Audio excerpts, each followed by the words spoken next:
ओम शांति 6/8/2025 की मुरली है। मुख्य रूप से बाबा ने कहा, जैसे मैं अति स्वीट हूँ ऐसे बच्चों को भी स्वीट बना देता हूँ। देवताएं बहुत स्वीट है।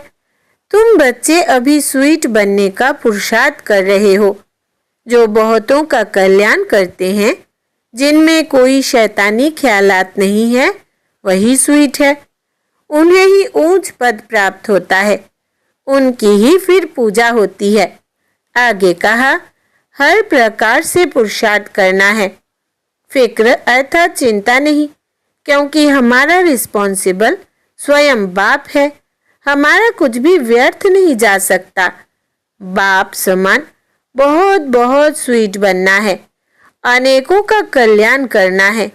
इस अंतिम जन्म में पवित्र जरूर बनना है। धंधा आदि करते अभ्यास करना है कि मैं आत्मा हूँ। अब सुनते हैं महावाक्यों को विस्तार से। बाबा ने कहा, मीठे बच्चे, जितना समय मिले एकांत में जाकर याद की यात्रा करो।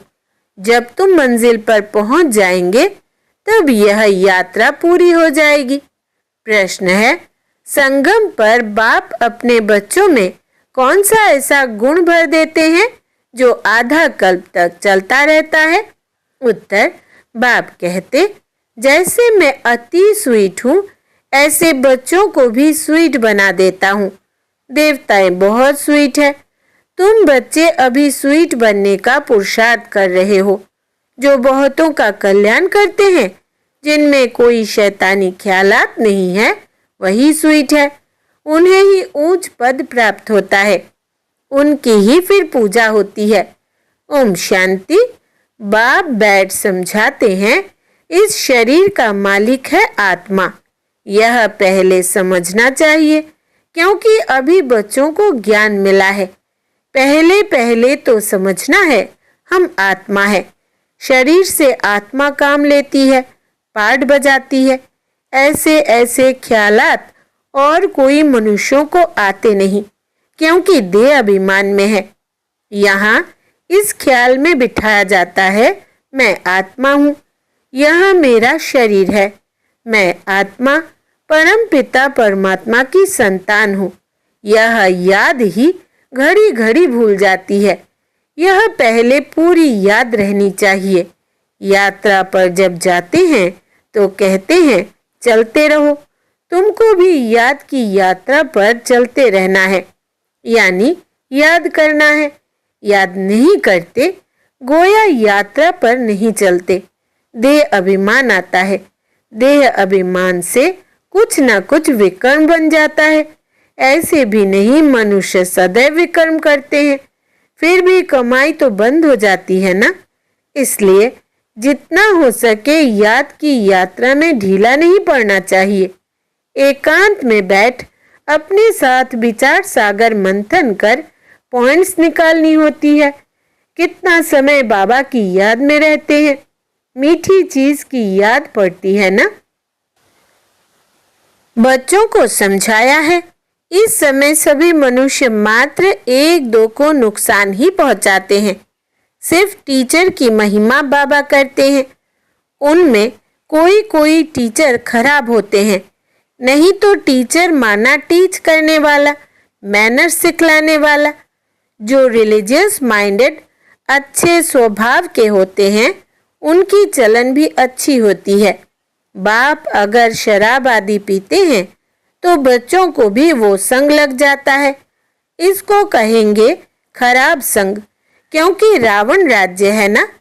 राम राज्य था जरूर, परंतु वो कैसे था, कैसे स्थापन हुआ, यह वंडरफुल मीठी बातें तुम बच्चे ही जानते हो। स्वीट स्वीटर स्वीटेस्ट कहा जाता है ना। बाप की याद में रहकर ही तुम पवित्र बन और पवित्र बनाते हो। बाप नई सृष्टि में नहीं आते हैं। सृष्टि में मनुष्य, जानवर, खेती बाड़ी आदि सब होता है। मनुष्यों के लिए सब कुछ चाहिए ना। शास्त्रों में प्रलय का वृत्तांत भी रॉन्ग है। प्रलय होती ही नहीं। यह सृष्टि का चक्र फिरता ही रहता है। बच्चों को आदि से अंत तक ख्याल में रखना है। मनुष्यों को तो अनेक प्रकार के चित्र याद आते हैं, मेले मलाखड़े याद आते हैं, वो सभी है हद के। तुम्हारी है बेहद की याद, बेहद की खुशी, बेहद का धन, बेहद का बाप है ना। हद के बाप से सब हद का मिलता है, बेहद के बाप से बेहद का सुख मिलता है। सुख होता ही है धन से, धन तो वहां अपार है, सब कुछ सतो प्रधान है वहां। तुम्हारी बुद्धि में है हम सतो प्रधान थे, फिर बनना है, यह भी तुम अभी जानते हो। तुम्हारे में भी नंबरवार है, स्वीट स्वीटर स्वीटेस्ट है ना। बाबा से भी स्वीट होने वाले हैं, वही ऊंच पद पाएंगे। स्वीटेस्ट वो है जो बहुतों का कल्याण करते हैं। बाप भी स्वीटेस्ट है ना, तब तो सब उनको याद करते हैं। कोई शहद या चीनी को ही स्वीटेस्ट नहीं कहा जाता, यह मनुष्यों की चलन पर कहा जाता है। कहते हैं ना, यह स्वीट चाइल्ड अर्थात मीठा बच्चा है। सतयुग में कोई भी शैतानी बात नहीं होती। इतना ऊंच पद जो पाते हैं, जरूर यहाँ पुरुषार्थ किया है। तुम अभी नई दुनिया को जानते हो, तुम्हारे लिए तो जैसे कल नई दुनिया सुखधाम होगी। मनुष्यों को पता ही नहीं शांति कब थी। कहते हैं विश्व में शांति हो, तुम बच्चे जानते हो विश्व में शांति थी जो अभी फिर स्थापन कर रहे हो। अब यह सभी को समझाएं कैसे। ऐसी ऐसी पॉइंट्स निकालनी चाहिए जिसकी बहुत चाहना है मनुष्यों को। विश्व में शांति हो, इसके लिए रड़ी मारते रहते हैं, क्योंकि अशांति बहुत है। यह लक्ष्मी नारायण का चित्र सामने देना है।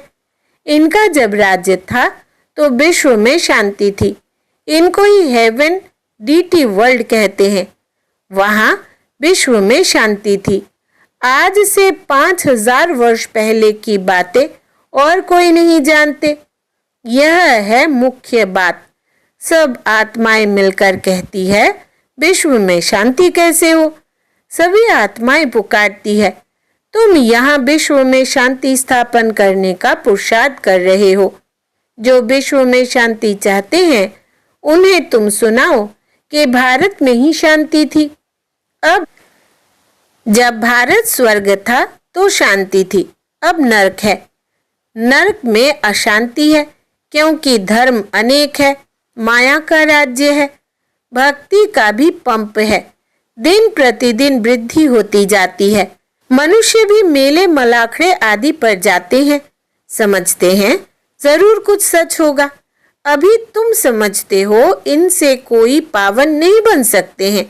पावन बनने का रास्ता मनुष्य कोई बता न सके। पतित पावन एक ही बाप है, दुनिया एक ही है, सिर्फ नई और पुरानी कहा जाता है। नई दुनिया में नया भारत, नई दिल्ली कहते हैं। नई होनी है, जिसमें फिर नया राज्य होगा।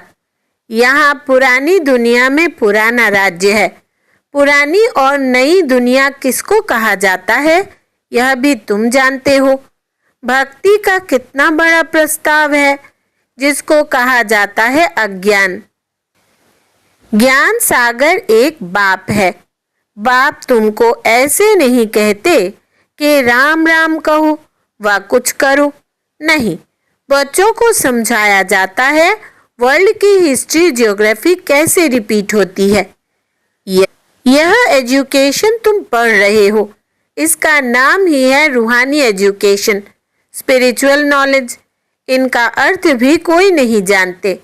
ज्ञान सागर तो एक ही बाप को कहा जाता है, वो है स्पिरिचुअल नॉलेजफुल फादर। बाप रूहों से बात करते हैं। तुम बच्चे समझते हो रूहानी बाप पढ़ाते हैं। यह है स्पिरिचुअल नॉलेज। रूहानी नॉलेज को ही स्पिरिचुअल नॉलेज कहा जाता है।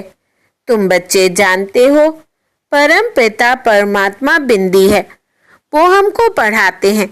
हम आत्माएं पढ़ रही है, यह भूलना नहीं चाहिए। हम आत्मा को जो नॉलेज मिलती है फिर हम दूसरी आत्माओं को देते हैं। यह याद तब ठहरेगी जब अपने को आत्मा समझ बाप की याद में रहेंगे। याद में बहुत कच्चे हैं। झट देह अभिमान आ जाता है। देही अभिमानी बनने की प्रैक्टिस करनी है। हम आत्मा इनको सौदा देते हैं।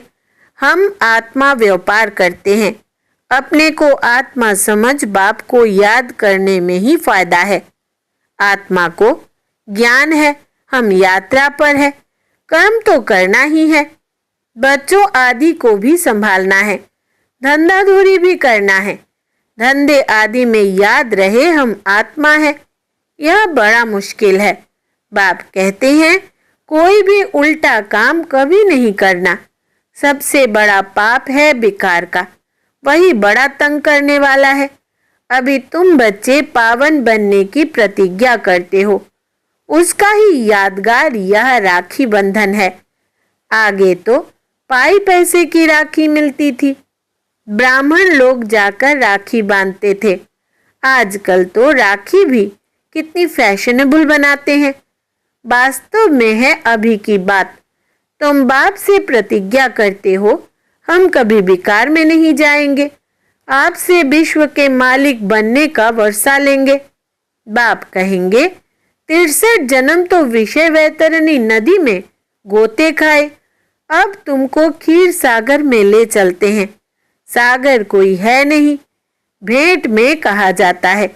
तुमको शिवालय में ले जाते हैं, वहां अथाह सुख है। अभी यह अंतिम जन्म है। हे आत्माएं, पवित्र बनो। क्या बाप का कहना नहीं मानेंगे? ईश्वर तुम्हारा बाप कहते हैं मीठे बच्चे विकार में नहीं जाओ, जन्म जन्मांतर के पाप सिर पर है, वो मुझे याद करने से ही भस्म होंगे। कल्प पहले भी तुमको शिक्षा दी थी। बाप गारंटी तब करते हैं जब तुम यह गारंटी करते हो कि बाबा हम आपको याद करते रहेंगे। उतना याद करते रहो जो शरीर का भान ना रहे। सन्यासियों में भी कोई कोई तीखे बहुत पक्के ब्रह्म ज्ञानी होते हैं, वो भी ऐसे बैठे बैठे शरीर छोड़ते हैं। यहाँ तुमको तो बाप समझाते हैं पावन बनकर जाना है, वो तो अपनी मत पर चलते हैं। ऐसे नहीं कि वो शरीर छोड़कर कोई मुक्ति जीवन मुक्ति में जाते हैं, नहीं, आते फिर भी यहाँ ही है, परंतु उनके फॉलोअर्स समझते हैं कि वो निर्वाण गया। बाप समझाते हैं एक भी वापस नहीं जा सकता, कायदा ही नहीं। झाड़ वृद्धि को जरूर पाना है। अभी तुम संगम युग पर बैठे हो और सब मनुष्य है कलयुग में। तुम दैवी संप्रदाय बन रहे हो। जो तुम्हारे धर्म के होंगे वो आते जाएंगे। देवी देवताओं का भी वहां सिजरा है ना, यहाँ बदली होकर और धर्म में कन्वर्ट हो गए हैं, फिर निकल आएंगे। नहीं तो वहां जगह कौन भरेंगे? जरूर वो अपनी जगह भरने फिर आ जाएंगे। यह बहुत महीन बातें हैं। बहुत अच्छे अच्छे भी आएंगे जो दूसरे धर्म में कन्वर्ट हो गए हैं, तो फिर अपनी जगह पर आ जाएंगे। तुम्हारे पास मुसलमान आदि भी आते हैं ना, बड़ी खबरदारी रखनी पड़ती है। झट जांच करेंगे यहाँ दूसरे धर्म वाले कैसे जाते हैं।